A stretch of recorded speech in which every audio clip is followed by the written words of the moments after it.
بسم اللہ الرحمن الرحیم۔ السلام علیکم ورحمۃ اللہ وبرکاتہ۔ الحمد للہ رب العالمین والعاقبۃ للمتقین، والصلاۃ والسلام علی اشرف الانبیاء والمرسلین وعلی آلہ واصحابہ اجمعین، اما بعد فاعوذ باللہ من الشیطان الرجیم، بسم اللہ الرحمن الرحیم۔ یا ایہا الذین آمنوا اتقوا اللہ وقولوا قولا سدیدا یصلح لکم اعمالکم ویغفر لکم ذنوبکم ومن یطع اللہ ورسولہ فقد فاز فوزا عظیما۔ صدق اللہ المولانا العظیم وبلغنا رسولہ النبی الکریم، ونحن علی ذلک لمن الشاہدین والشاکرین والحامدین والحمد للہ رب العالمین۔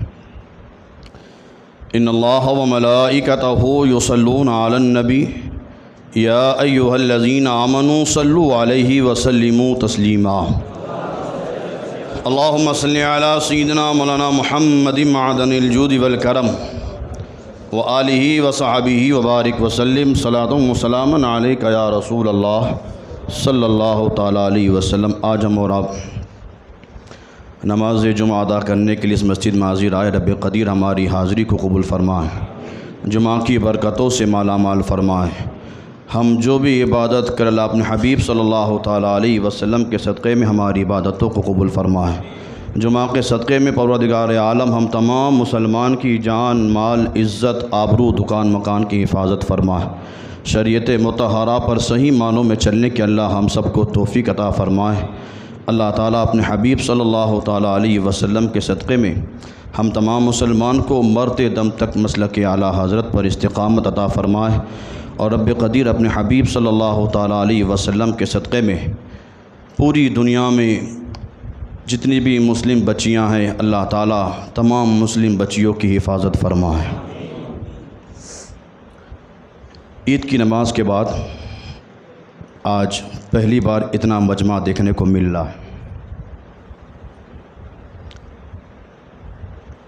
وہ جمعہ بھی میں نے بیان میں بتایا تھا، عید کے بیان میں بھی میں نے آپ حضرات سے بتایا تھا کہ جس طرح ایک مہینہ گزارا ہے، آنے والے دنوں میں بھی کوشش کرنا آپ کا کام ہے، اسباب بنانا یہ خدا کا کام ہے۔ لیکن نہ ہم نے کوشش کی، عید کی نماز کے بعد ہم مسجد سے ایسے بھاگے جیسے چاند رات کو شیطان جس طرح چھوٹا تھا، جس طرح وہ چھوٹ کر بھاگا تھا، عید کی نماز پڑھ کر نوجوان مسلمان مسجد سے اس طرح بھاگے۔ مجھے تو باہر بورڈ بھی لگانا تھا کہ میرے کچھ مقتدی حضرات گم ہو چکے ہیں، جسے بھی ملے میرا سمپرک میں لا دیں۔ وہ جو ایک لطف تھا، وہ جو ایک سرور ملتا تھا، کئی لوگ ایک ساتھ مل کر جماعت کے ساتھ نماز پڑھتے تھے، وہ جو مزہ تھا عید کی نماز کے بعد ہم نے اسے ختم کر دیا، بھول گئے، ہم چھوڑ دیا۔ ہم نے صرف یہ سمجھا کہ اللہ ہمارے لیے صرف رمضان ہی میں ہے، رمضان کے علاوہ خدا ہمارا خدا نہیں ہے۔ کیا جس مالک نے رمضان میں ہمارے اوپر اتنا کرم کیا، وہ مالک 11 مہینے ہم پر رحم نہیں کرتا؟ وہ ہمیں کھانا نہیں دیتا، روزی نہیں دیتا، زندگی عطا کرنے کے لیے سانسیں نہیں دیتا؟ اللہ وہی ہے، وہی کارساز حقیقی ہے، وہی مسبب الاسباب ہے، وہی روزی بھی دیتا ہے، وہی سانس بھی دیتا ہے، سب کچھ اس کے دست قدرت میں۔ ہم کیسے بندے کہ ایک مہینہ تو عبادت کرے، 11 مہینہ نافرمانی کرے، چھوڑ دیں، بھول جائیں رب کو۔ اچھا، لوگوں نے کیوں بھلا دیا؟ لوگ اب یہ کہتے ہیں مولانا ٹائم کہاں ملتا ہے، وقت نہیں ہمارے پاس، دنیا کے کاموں میں الجھ گئے۔ سننا آج کا جو میں موضوع لے کر آیا ہوں، اللہ قرآن میں ارشاد فرماتا ہے، یا ایھا الذین آمنوا اتقوا اللہ وقولوا قولا سدیدا۔ اے ایمان والو، اللہ سے ڈرو۔ 22ویں پارے کی آیت ہے۔ رب فرماتا ہے، اے ایمان والو، اللہ سے ڈرو اور سیدھی سیدھی بات کرو۔ اللہ سے ڈرو، سیدھی بات کرو، سچی بات کرو۔ جب بھی زبان کھولو تو سچ بولو ورنہ خاموش رہو، سیدھی بات کرو، وقولوا قولا سدیدا، سیدھی سیدھی بات کرو۔ مالک ہم سیدھی سیدھی بات کریں ہمیں ملے گا کیا؟ ہم سیدھی بات کریں ہمیں ملے گا کیا؟ رب فرماتا یصلح لکم اعمالکم، بندو اگر تم سیدھی سیدھی بات سچی سچی بات کرو گے، رب فرماتا ہے میں تمہارے لیے تمہارے اعمال کو سنوار دوں گا، تمہارے لیے تمہارے اعمال سنوار دوں گا، نیکیاں سنور جائے گی، اعمال سنور جائیں گے۔ مالک یہ تو دنیا میں ہمارے لیے ہمارے اعمال سنور جائیں گے، نیکیاں سنور جائے گی۔ مالک اگر ہم سیدھی سیدھی بات کریں گے آخرت میں کیا ملے گا؟ رب فرماتا اگر تم سیدھی بات کرو گے دنیا میں اعمال سنوار دوں گا، وَيَغْفِرْ لَكُمْ ذُنُوبَكُمْ، آخرت میں تمہارے گناہوں کی بخشش کر دوں گا، آخرت میں تمہارے گناہوں کی بخشش ہو جائے گی۔ وَيَغْفِرْ لَكُمْ ذُنُوبَكُمْ، تمہارے جتنے گناہ ہیں رب فرماتا اگر سیدھی بات کرو گے سچی بات کرو گے سارے گناہ معاف کر دوں گا۔ وَمَن يُطِعِ اللَّهَ وَرَسُولَهُ فَقَدْ فَازَ فَوْزًا عَظِيمًا، رب فرماتا ہے جس نے اللہ اور اس کے رسول کی اطاعت کی وہی سب سے بڑا کامیاب ہے، جو اللہ اور اس کے رسول کی فرما برداری کرے وہی سب سے بڑا کامیاب ہے۔ آج ہمارا المیہ یہ ہے کہ ہم نے گناہوں کے نام بدل دیے، گناہوں کے نام بدل دیے۔ انسان صاف صاف جھوٹ بول رہا ہے، ہمیں دکھ بھی رہا ہے کہ یہ جھوٹ بول رہا ہے، پکا جھوٹا انسان ہے، لیکن اس نے جھوٹ کا نام بدل دیا، کہا میں نے بہانہ کر دیا تھا۔ ایک نوکر جب دکان پر جاتا ہے اور کام کاج میں لیٹ ہو جاتا ہے، 10 بجے پہنچنے کا تھا، 11:30 12 بجے پہنچتا ہے، مالک اس کے اوپر تھوڑا چلاتا ہے کیوں اتنا لیٹ ہوا، تو وہ کیا کہتا ہے طبیعت خراب تھی، پیٹ میں بہت درد تھا۔ مالک تھا اس نے چھوڑ دیا، باہر آ کر یہی نوکر اپنے دوستوں سے کہتا ہے میں نے تو آج دکان پہ بہانہ کر دیا۔ بہانہ نہیں، جھوٹ بولا ہے، یہ بہانہ نہیں ہے، ہم نے نام بدل دیے تو یہ سمجھا کہ گناہ بھی بدل گیا۔ جگہ جگہ پر ہم جھوٹ اتنا بولتے جا رہے ہیں، اتنا بولتے جا رہے ہیں کہ ہمارا یہ پورا دل کالا ہو چکا ہے۔ جھوٹ کے سبب دل میں کالا نقطہ لگا دیا جاتا ہے، پھر وہی بڑھتے جاتا ہے یہاں تک کہ پورا دل کالا ہو جاتا ہے۔ لوگ کہتے ہیں مولانا کاروبار میں جھوٹ کے بغیر دھندائی کہاں ہے؟ جھوٹ نہیں بولیں گے دھندائی کیسے چلے گا؟ یہ دنیا کا دستور تو ہو سکتا ہے، اسلام کا دستور نہیں ہو سکتا ہے۔ کونین کے والی سرکار صلی اللہ تعالیٰ علیہ وسلم نے ارشاد فرمایا الصدق ینجی، سرکار کے الفاظ ہیں الصدق ینجی، سرکار فرماتے ہیں لوگوں سچ ہمیشہ نجات دلاتا ہے، سچ ہمیشہ نجات دلاتا ہے۔ اور آگے سرکار فرماتے ہیں والکذب یہلک، والکذب یہلک، سرکار فرماتے ہیں جھوٹ ہمیشہ ہلاکت میں ڈال دیتا ہے، سچ نجات دلاتا ہے، جھوٹ ہلاکت میں ڈال دیتا ہے۔ اب فیصلہ ہمیں کرنا ہے کہ ہمیں سچ بولنا ہے یا ہمیشہ جھوٹ بولنا ہے۔ ہم کب بنیں گے سچے؟ کب ہماری زبان سے سچ نکلے گا؟ ہم جہاں دیکھو وہاں جھوٹ ہی جھوٹ، ہمیشہ جھوٹ والی زندگی۔ ہم مسجد میں نہیں آتے، مولانا صاحب ملتے ہیں آپ کیوں نماز پڑھنے؟ مولانا ٹائم نہیں ملتا، مولانا کے پاس بھی جھوٹ، جس کے پیچھے نماز پڑھتے ہو اس کے پاس بھی جھوٹ، جس پیر کے ہاتھ میں ہاتھ دیا ہے وہ پیر سے ملاقات ہو جائے اس کے سامنے جا کر بھی جھوٹ، جس ماں باپ نے پالا ہے اس ماں باپ کے پاس سامنے جا کر بھی جھوٹ۔ ہم یہ سمجھتے ہیں کہ جھوٹ نہیں بولیں گے تو کامیاب نہیں ہوں گے۔ جھوٹ بول کر جتنے سے بہتر ہے کہ سچ بول کر ایک مرتبہ ہار جاؤ۔ جھوٹ بول کر جتنے سے بہتر ہے سچ بول کر ایک مرتبہ ہار جاؤ۔ ایک مرتبہ سچ بول کے اگر تم ہار گئے اللہ مسبب الاسباب، کامیابی تو اللہ عطا فرماتا ہے۔ یہ ہم کہاں ہیں؟ ہم اسی نبی کے ماننے والے ہیں، ہم سچے نبی کے سچے امتی ہیں۔ ہمارا نبی بھی سچا ہے، ہمارا خدا بھی سچا ہے، ہمارا قرآن بھی سچا ہے، یہ سب سچے ہیں، تو ہم اسی نبی کے ماننے والے اتنے جھوٹے کیوں جگہ جگہ پر جھوٹ بول رہے ہیں؟ اور جھوٹ کو ہم نے معمولی سمجھا ہے، ہم یہ سمجھتے ہیں جھوٹ ہی تو ہے، کون سا بڑا گناہ ہے؟ یاد رکھنا جھوٹ کبیرہ گناہوں میں، جھوٹ چھوٹے گناہوں میں نہیں ہے، کبیرہ گناہوں میں، اور اس کا عذاب کتنا بڑا ہے۔ کونین کے والی سرکار صلی اللہ تعالیٰ علیہ وسلم ارشاد فرماتے ہیں ایک مرتبہ میں سویا تھا، ایک شخص آیا اور اسی آنے والے شخص نے کہا حضور چلیے آپ کو ایک منظر دکھاتا ہوں۔ سرکار فرماتے میں اسی شخص کے ساتھ چلا، کیا دیکھتا ہوں، جب دور پہنچے دیکھا ایک انسان بیٹھا ہوا ہے اور ایک انسان کھڑا ہے۔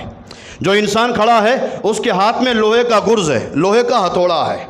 جو کھڑا انسان ہے اس کے ہاتھ میں لوہے کا ہتھوڑا ہے، اور جو بیٹھا ہے وہی کھڑا والا انسان لوہے کا گرز بیٹھے ہوئے انسان کے جبڑے میں ڈالتا ہے، زور سے مارتا ہے، اس طرح مارتا ہے کہ جبڑا پھٹ جاتا ہے۔ وہ لوہے کا ہتھوڑا بیٹھے ہوئے انسان کے جبڑے پر اس طرح مارتا ہے کہ جبڑا پھٹ جاتا ہے۔ وہی کھڑے ہونے والا انسان وہ اپنا زنبور نکالتا ہے، ہتھوڑا نکالتا ہے، تھوڑی دیر کے بعد دوسرے جبڑے میں مارتا ہے، وہ جبڑا بھی پھاڑ دیتا ہے۔ جب دونوں جبڑے پھٹ جاتے ہیں وہ اپنا ہتھوڑا باہر نکالتا ہے، یہ والا جبڑا پھر صحیح ہو جاتا ہے، کھڑے ہونے والا پھر زور سے مارتا ہے، پھر جبڑا پھٹ جاتا ہے، پھر دوسری طرف مارتا ہے، پھر وہ بھی پھٹ جاتا ہے۔ سرکار صلی اللہ تعالیٰ علیہ وسلم نے یہ منظر دیکھا تو جو ساتھ میں آیا تھا سرکار نے اسی سے پوچھا تو یہاں مجھے لایا ہے، یہ منظر تو نے مجھے دکھایا ہے، بتا یہ کون ہے جو کھڑے کھڑے مار رہا ہے، اس طرح مار رہا ہے کہ جبڑا پھٹ جاتا ہے، جس کو مارا جا رہا ہے کون ہے، کون سا ایسا گناہ کیا تھا کہ اس کا جبڑا پھٹ جا رہا ہے؟ تو اسی انسان نے کہا حضور یہ وہ انسان ہے جب تک زندہ تھا جھوٹ بولتا تھا، یہ وہ انسان ہے کہ جب تک یہ زندہ تھا جھوٹ بولتا تھا۔ یا رسول اللہ یہ عذاب کا سلسلہ شروع ہے، قیامت تک شروع رہے گا، ایک دن بھی چھوڑا نہیں جائے گا، ایک دن بھی تخفیف نہیں کی جائے گی، ایسا نہیں کہ 2-3 دن کے بعد چھوڑ دیا جائے گا۔ آنے والے نے کہا یا رسول اللہ یہ قیامت تک یہ سلسلہ چلتا رہے گا، اس لیے اسے سزا دی جا رہی ہے کہ جب تک زندہ تھا جھوٹ بولتا تھا۔ ہم کتنے جھوٹے ہو چکے ہیں، جگہ جگہ پر جھوٹ بول رہے ہیں، ہر وقت جھوٹ بولتے ہیں، مسجد میں بھی جھوٹ بولتے ہیں۔ کہاں ہیں ہم اس نبی کے ماننے والے ہیں، اور ہم نے اس نبی کا کلمہ پڑھا ہے، جناب ابو سفیان ہے۔ جب آپ نے اسلام قبول نہ کیا تھا، حبشہ کے نجاشی بادشاہ نے، جب شروع اسلام کا زمانہ تھا، مکہ کے کافروں نے جب مسلمانوں کو تکلیفیں دیں تو مکہ کے وہی کلمہ پڑھنے والے مسلمان جو غریب تھے، مظلوم تھے، انہوں نے مکہ سے ہجرت کی، حبشہ چلے گئے۔ حبشہ کا جو بادشاہ تھا نجاشی، وہاں تک لوگوں نے بات پہنچائی کہ کچھ لوگ ہجرت کر کے مکہ سے یہاں آ گئے اور انہوں نے نیا دین قبول کر لیا ہے، اسلام کا کلمہ پڑھ لیا ہے۔ نجاشی بادشاہ نے وہی چند مسلمانوں کو بلایا، بلانے کے بعد تفتیش کی، کہاں سے آئے ہو، کیسے آئے ہو، تم نے کیسے دھرم چھوڑا، ساری باتیں ہو گئی۔ نجاشی کے سمجھ میں نہیں آیا تو نجاشی نے اپنے ماننے والوں سے کہا کہ یہ تو غریب لوگ ہیں، مفلس لوگ ہیں، انہوں نے کلمہ پڑھ لیا ہے، چلو ان کو چھوڑ دو، مکہ کا کوئی سردار ہو تو اسے پکڑ کے لے آؤ۔ اس وقت مکہ کا کوئی سردار ہو، بڑا آدمی ہو، معتبر آدمی ہو، اس کو لے آؤ، اس سے میں بات کروں گا، پھر سارے معاملے کی تفتیش ہوگی، تب مجھے معلوم ہوگا آخر بات کیا ہے۔ جناب ابو سفیان جو اس وقت کلمہ نہیں پڑھا تھا انہوں نے، وہ فرماتے ہیں میں حبشہ گیا ہوا تھا، اپنا سامان تجارت لے کر بزنس کرنے کے لیے گیا تھا، اس کے لوگوں نے مجھے پکڑا اور بادشاہ کے پاس لے گئے۔ جیسے ہی بادشاہ کے پاس پہنچا، میں بھی عرب کا سردار تھا، جناب ابو سفیان کہتے ہیں میں کوئی معمولی نہیں تھا، عرب کا سردار تھا۔ جب حبشہ کے نجاشی بادشاہ کے پاس پہنچا تو بادشاہ نے بڑی عزت و احترام کے ساتھ مجھے بٹھایا، اور بٹھانے کے بعد ساری چیزیں پوچھی، بتا کیا معاملہ ہے۔ جناب ابو سفیان کہتے ہیں میں نے سب کچھ کہا، نجاشی بادشاہ کے سامنے سب کہا، جو میرے دماغ میں تھا سب میں نے کہا۔ اب وہی نجاشی بادشاہ نے پوچھ لیا اے ابو سفیان، جن مسلمانوں نے جس انسان کا کلمہ پڑھا ہے، جو نبی بن کر آیا ہے، اب اس نبی کے بارے میں بتاؤ کہ وہ نبی کون ہے، جس نے اعلان نبوت کیا ہے اس کے بارے میں کچھ بتاؤ کہ وہ کون ہے، وہ کیسا ہے۔ جناب ابو سفیان کہتے ہیں میں نے کلمہ نہیں پڑھا تھا، میرے دماغ میں جتنی باتیں تھیں میں نے سب کہا کہ جس نے اعلان نبوت کیا ہے وہ کاہن ہے، معاذ اللہ جادوگر ہے، لوگوں پر سفلی علم کرتا ہے، بس جو میرے دماغ میں آتا رہا میں کہتا رہا۔ ساری بات سننے کے بعد نجاشی بادشاہ اپنے تخت پر کھڑا ہوا، اور تخت پر کھڑے ہونے کے بعد بادشاہ نے کہا اے ابو سفیان، جس نے اعلان نبوت کیا ہے، جس کے بارے میں تم نے ساری چیزیں بتائی ہے، اے ابو سفیان مجھے یہ بتاؤ کہ جس نے اعلان نبوت کیا ہے آج تک اس نے کبھی جھوٹ بولا ہے؟ ساری باتیں تو تم نے بتا دی کہ جادوگر ہے، کاہن ہے، شاعر ہے، جو تمہارے دماغ میں تھا تم نے بتا دیا۔ اے ابو سفیان یہ بتاؤ کہ جس نے اعلان نبوت کیا ہے کیا اس نے کبھی جھوٹ بولا ہے؟ اللہ اکبر۔ جناب ابو سفیان کہتے ہیں کہ ہم مکہ کے بڑے بڑے سردار تھے، ہم چوری بھی کرتے تھے، زنا بھی کرتے تھے، شراب بھی پیتے تھے، سارے گناہ کرتے تھے، لیکن ہم مکہ کے جتنے بڑے بڑے سردار تھے سب گناہ تو کرتے تھے، جھوٹ نہیں بولتے تھے ہم لوگ کبھی جھوٹ نہیں بولتے تھے، اور جھوٹ کو ہم آر سمجھتے تھے، یہ سمجھتے تھے کہ میں اتنا بڑا بادشاہ، اتنا بڑا سردار ہو کر جھوٹ بولوں؟ جو جھوٹ بولتا ہے وہ مرد نہیں، وہ ابو سفیان، جناب ابو سفیان کے الفاظ ہیں، ہم یہ سمجھتے تھے کہ جو جھوٹ بولے وہ مرد ہی نہیں ہے، اس لیے ہم سارے گناہ تو کرتے تھے لیکن ہم کبھی جھوٹ نہیں بولتے تھے۔ جیسے ہی بادشاہ نے پوچھا، اے ابو سفیان یہ بتاؤ کہ جس نے اعلان نبوت کیا ہے اس نے کبھی جھوٹ بھی بولا ہے؟ اللہ اکبر۔ جناب ابو سفیان کہتے ہیں کہ میرے دل میں چند سیکنڈ کے لیے بات آئی کہ آج میں جھوٹ بول دوں، کبھی جھوٹ نہیں بولا تھا میں نے، لیکن آج میرے دل میں بات آئی کہ اس نبی کو بدنام کرنے کے لیے آج جھوٹ بول دوں۔ اللہ اکبر۔ جناب ابو سفیان کہتے ہیں جیسے دل میں خیال آیا، فوراً اسی دل میں دوسری بار خیال آیا کہ میں بادشاہ ہوں، سردار ہوں، جھوٹ بولوں، اس نبی جو ہمیشہ پاک رہے ہیں ان کو میں بدنام کروں؟ اللہ اکبر۔ جناب ابو سفیان نے کہا، اے بادشاہ سن لو، وہ اس انسان نے جس نے اعلان نبوت کیا ہے ہم نے اس کے بچپن کو بھی دیکھا ہے، جوانی کے عالم کو بھی دیکھا ہے، جب لوگ پھول برساتے تھے وہ منظر بھی دیکھا ہے، جب لوگوں نے پتھر برسائے وہ بھی منظر دیکھا ہے، بچپن سے لے کر آج تک کے سارے ایام میں نے اس کے دیکھے ہیں، لیکن اے نجاشی بادشاہ سن لے، جس نے اعلان نبوت کیا ہے آج تک اس نے کبھی جھوٹ نہیں بولا ہے، آج تک اس نے کبھی جھوٹ نہیں بولا ہے۔ گویا جناب ابو سفیان نے نجاشی بادشاہ کے سامنے اس طرح کہا تھا کہ اسیروں کی دشمن کی چاہ میں بھی، اسیروں کے دشمن کے چاہ میں بھی، مخالفوں کی نگاہوں میں بھی امین ہے، صادق ہے، معتبر ہے، میرا پیغمبر عظیم تر ہے۔ امین ہے، صادق ہے، معتبر ہے، میرا پیغمبر عظیم تر ہے۔ عظیم وہ ہوتا ہے جس کی گواہی دشمن بھی دے دیتا ہے، جس کی پاکی گواہی دشمن بھی دیتا ہے۔ جناب ابو سفیان نے کہا میں نے ہر روز اس کو دیکھا ہے، بچپن بھی دیکھا ہے، جوانی کو بھی دیکھا ہے، لیکن اس اعلان کرنے والے نبی نے آج تک کبھی جھوٹ نہیں بولا ہے، ہمیشہ جب بھی زبان کھولی ہے حق اور سچ بولا ہے، ہمیشہ سچ بولا ہے، کبھی جھوٹ نہیں بولا۔ جیسے جناب ابو سفیان نے اتنا کہا، نجاشی بادشاہ جلال میں آ گیا، غصے میں آ گیا، اور غصے سے لرزتے ہوئے، کانپتے ہوئے جناب ابو سفیان سے کہا، ابو سفیان اب فیصلہ کر لو، جس نبی نے بندوں کے بارے میں جھوٹ نہیں بولا، ابو سفیان فیصلہ کر لو، جس نبی نے بندوں کے بارے میں جھوٹ نہیں بولا وہ خدا کے بارے میں جھوٹ کیسے بول سکتا ہے؟ جو بندوں کے بارے میں جھوٹ نہیں بول سکتا وہ خدا کے بارے میں جھوٹ کیسے بول سکتا ہے؟ وہی ابشا کا بادشاہ نجاشی سفر کرتا ہے، سرکار کے پاس آتا ہے، آ کر عرض کرتا ہے یا رسول اللہ آپ کی اس ادا نے مجھے گرویدہ کلمہ کر دیا ہے، مجھے کلمہ پڑھا کر مجھے مسلمان کر لیجیے۔ یہ ہے الصدق ینجی، سچائی انسان کو کامیاب کرتی ہے، سچا انسان ہمیشہ کامیاب ہوتا ہے۔ ایک دو دن کی مصیبت ہو سکتی ہے، سچ میں ایک دو دن کی مصیبت ہو سکتی ہے، لیکن کامیابی ضرور ہے۔ اور جھوٹ اگرچہ ہمیں افلاطون کی طرح لگ رہا ہو، جھوٹ اگرچہ ہمیں قسم قسم کی مٹھائیوں کی طرح لگ رہا ہو، لیکن وہ زہر حلال ہے، زہر قاتل ہے۔ جھوٹ انسان کو ہمیشہ برباد کر دیتا ہے، بدنام کر دیتا ہے۔ اس لیے اللہ نے ہمیں ارشاد فرمایا ہے اے ایمان والو اللہ سے ڈرو اور سیدھی سیدھی بات کرو۔ جہاں اللہ نے 22ویں پارے میں ہمیں یہ حکم دیا ہے اللہ سے ڈرو اور سیدھی سیدھی بات کرو، وہیں 11ویں پارے میں اللہ نے ہمیں حکم دیا یا ایھا الذین آمنوا اتقوا اللہ وکونوا مع الصادقین، اے ایمان والو اللہ سے ڈرو اور سچوں کے ساتھ رہو۔ اللہ سے ڈرو، ڈرنے کے بعد سچوں کے ساتھ رہو، جھوٹوں کے ساتھ رہنے سے منع ہے۔ اللہ قرآن میں ارشاد فرماتا ہے ان اللہ لا یہدی من ہوا کاذب کفار۔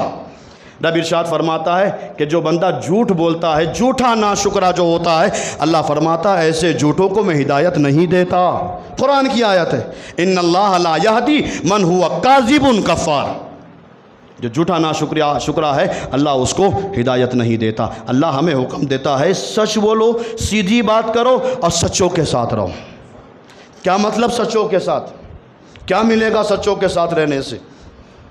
تو یاد رکھنا صحبت صالح ترا صالح کنت، صحبت تاہل ترا تاہل کنت، اچھوں کی صحبت انسان کو اچھا بناتی ہے، بروں کی صحبت انسان کو برا بناتی ہے۔ تم سچوں کے ساتھ رہو گے، سچوں کے ساتھ رہو گے، ایک وقت وہ بھی آئے گا کہ سچ کا رنگ تمہارے جسم پر بھی چڑھ جائے گا، تم بھی سچے بن جاؤ گے۔ اور جب سچوں کے ساتھ رہو گے، اللہ اکبر، سچوں کے ساتھ رہنے کا اتنا بڑا مقام ہے کہ سچ کو انسان کبھی جلا نہیں سکتا، سچ کو انسان جلا نہیں سکتا، اور سچ کو دریا کبھی ڈبو نہیں سکتی۔ حضرت امام مالک، حضرت مالک بن دینار اللہ کے بہت بڑے ولی گزرے ہیں۔ آپ ایک مرتبہ مریدوں کے درمیان بیٹھے تھے، ایک دہریہ، آگ کی پوجا کرنے والا، سورج کی عبادت کرنے والا، مذہب اسلام کا جو مخالف تھا، وہ آتا ہے۔ حضرت مالک بن دینار بھی بیٹھے اپنے مریدوں کے درمیان، اور دہریہ بھی آ جاتا ہے، اور آنے کے بعد اللہ کے نہ ہونے پر دلیلیں دیتا ہے۔ وہ دہریہ اللہ کے نہ ہونے پر دلیلیں دیتا ہے۔ یہاں حضرت مالک بن دینار ہیں، وہ اللہ کے ہونے پر دلیل دے رہے ہیں، وہ نہ ہونے پر دلیل دے رہا ہے، یا امام حضرت مالک بن دینار اللہ کے ہونے پر دلیل دے رہے ہیں۔ کئی سارے لوگ بیٹھے تھے، جب دلیل کا سلسلہ چلتا رہا، بہت ٹائم ہو چکا، تو جو بڑے بزرگ تھے وہ کھڑے ہوئے، اور کھڑے ہونے کے بعد کہا، اے مالک بن دینار، تمہاری دلیلیں کب ختم ہوگی ہمیں معلوم نہیں، بس ہمیں تو فیصلہ چاہیے، ہمیں فیصلہ چاہیے۔ یہ آپ دلیلیں دے رہے ہو اللہ ہے، وہ دلیلیں دے رہا اللہ نہیں ہے، دونوں دلیلوں میں الجھے ہوئے ہو، ہم کب تک انتظار کریں؟ ہمیں فیصلہ چاہیے، بس ہمیں رزلٹ بتا دو کہ اللہ ہے یا نہیں۔ حضرت مالک بن دینار نے کہا، اچھا فیصلہ چاہیے، رزلٹ چاہیے، آگ جلاؤ۔ آگ جلائی گئی۔ آگ جب بھڑکنے لگی، حضرت مالک بن دینار نے کہا، لوگو اگر تمہیں دلیل چاہیے، اگر فیصلہ چاہیے تو سنو، یہ آگ جلی ہوئی ہے، میں بھی اپنا ہاتھ ڈالتا ہوں، یہ دہریہ بھی ہاتھ ڈالے، آگ میں بھی ہاتھ ڈالتا ہوں، یہ دہریہ بھی ہاتھ ڈالے، جو بچ گیا وہ سچا، جو بچ گیا وہ سچا، جو جل گیا وہ جھوٹا۔ حضرت مالک بن دینار تو آگ میں ہاتھ ڈالنے کے لیے تیار تھے، اب جیسے اس دہریے سے کہا تو وہ پیچھے ہٹنے لگا، اس لیے کہ جھوٹوں کے پیر نہیں ہوتے، جھوٹے کبھی آگے نہیں بڑھ سکتے، کبھی دل ان کا آگے لا ہی نہیں سکتا ہے، وہ خود ہی بے چین ہو جاتے ہیں۔ اس نے کہا، نہیں، میں ہاتھ نہیں ڈالوں گا۔ اب لوگوں نے پکڑ لیا، کہا ابھی تک دلیلیں دیتا تھا، اب فیصلے کی بات آئی تو پیچھے بھاگ رہا ہے، ہاتھ ڈال۔ جب وہ ہاتھ ڈالنے کے لیے تیار نہ ہوا، حضرت مالک بن دینار نے اسی دہریہ کا ہاتھ پکڑ لیا اپنے ہاتھ میں اور آگ میں ڈال دیا، ہاتھ پکڑا اس کا اور آگ میں ڈال دیا۔ تھوڑی دیر تک آگ کے اندر ہاتھ رکھا، تھوڑی دیر کے بعد جب ہاتھ نکالا تو کیا دیکھا، حضرت مالک بن دینار کا ہاتھ بھی سلامت ہے، اس کا ہاتھ بھی سلامت، اس کا ہاتھ بھی سلامت، حضرت مالک بن دینار کا ہاتھ بھی سلامت ہے، اس دہریے کا ہاتھ بھی سلامت ہے۔ اب لوگ تشویش میں، یہ کیا ہوا، ان کا بھی ہاتھ بچا، ان کا بھی، اس کا بھی ہاتھ بچ گیا، کیا معاملہ ہے؟ حضرت مالک بن دینار نے اپنی نگاہوں کو آسمان کی طرف اٹھایا اور عرض کی، مالک تیرے راز کو تو ہی جانتا ہے، تیرے راز تو ہی جانتا ہے۔ مالک آج تیری وحدانیت کی بات ہے، آج تیرے وحدانیت کی بات ہے، تیری وحدانیت پر میں نے آگ میں ہاتھ ڈالا تھا، میں تو بچ گیا، یہ دہریہ کیوں بچا؟ میں تو تجھے مانتا ہوں، میں تجھے مانتا ہوں، یہ تو تجھے مانتا بھی نہیں ہے، لیکن جب مانتا نہیں ہے وہ تو مالک اس کا ہاتھ کیسے بچ گیا؟ عاطف غیبی سے آواز آئی، اے مالک بن دینار، وہ دہریے کا ہاتھ اس لیے بچا ہے کہ اس کا ہاتھ تمہارے ہاتھ میں تھا، اس کا ہاتھ بچا اس لیے ہے کہ اس کا ہاتھ تمہارے ہاتھ میں تھا۔ جو سچوں کے ہاتھ میں رہتا ہے دنیا کی آگ جلا نہیں سکتی، جو سچوں کے ساتھ رہتا ہے دنیا کی آگ اسے جلا نہیں سکتی۔ اے مالک بن دینار، اگر فیصلہ کرنا چاہتے ہو تو اپنا ہاتھ الگ ڈالو، اس کا ہاتھ الگ ڈالو، اپنا ہاتھ الگ کرو، اس کا ہاتھ الگ کرو۔ اللہ اکبر۔ جیسے ہی آپ کو معلوم ہوا، آپ نے کہا اچھا یہ بات تھی، دونوں کا ہاتھ جدا جدا کیا، کہا اب ڈال، بس ہاتھ کا ڈالنا تھا۔ حضرت مالک بن دینار کا ہاتھ تو بچ گیا لیکن اس کا ہاتھ جل گیا۔ یہ ہے سچ۔ انسان جب سچ بولتا ہے دنیا کی آگ جلا نہیں سکتی، تو انسان ہمیشہ سچ بولے، ہر مسلمان سچ کی عادت ڈالے، سچ بول ہمیشہ۔ اور زیادہ تر بات کہاں بگڑتی جانتے ہیں؟ اکثر لوگ آ کر میرے پاس شکایت کرتے ہیں، حضرت میری بیوی کو سسرال میں، میری بیٹی کو سسرال میں سکھ نہیں ہے، میری بیٹی جب سے نکاح کر کے گئی ہے پریشان ہے۔ اس کا ریزن بتاؤں؟ جب منگنی کی بات آتی ہے یا جب رشتے لگانے کی بات آتی ہے تو لڑکے والے ہوں یا لڑکی والے ہوں اتنی بڑی بڑی باتیں کر دیتے ہیں. ہمارے پاس تو یہ بھی ہے, ہمارے پاس تو یہ بھی ہے, فارچونر بھی ہمارے پاس ہے, گھر کا بنگلہ بھی ہمارے پاس ہے, ہوتا کچھ نہیں ہے, ہوتا کچھ نہیں ہے. بڑی بڑی باتیں کر کے رشتہ کر تو لیتے ہیں. دونوں خاندان اپنی انا دکھا دکھا کر اپنی بڑی بڑی باتیں کر کے رشتہ تو کر لیتے ہیں. معلوم کب ہوتا ہے؟ شادی کے بعد.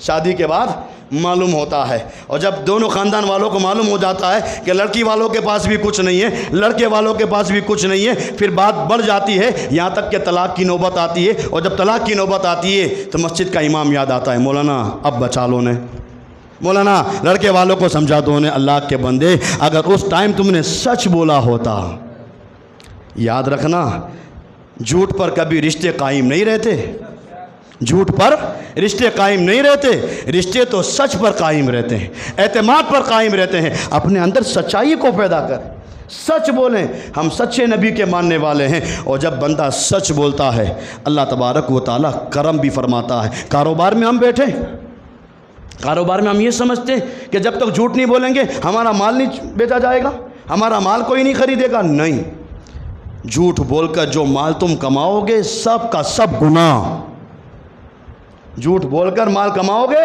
سب کا سب گناہ, اور وہی مال کھاؤ گے وہ لقمہ پیٹ کے اندر جائے گا, سجدہ کرنے کی توفیق نہیں ملے گی, اس لیے کہ پیٹ میں جو لقمہ ہے وہ جھوٹا ہے.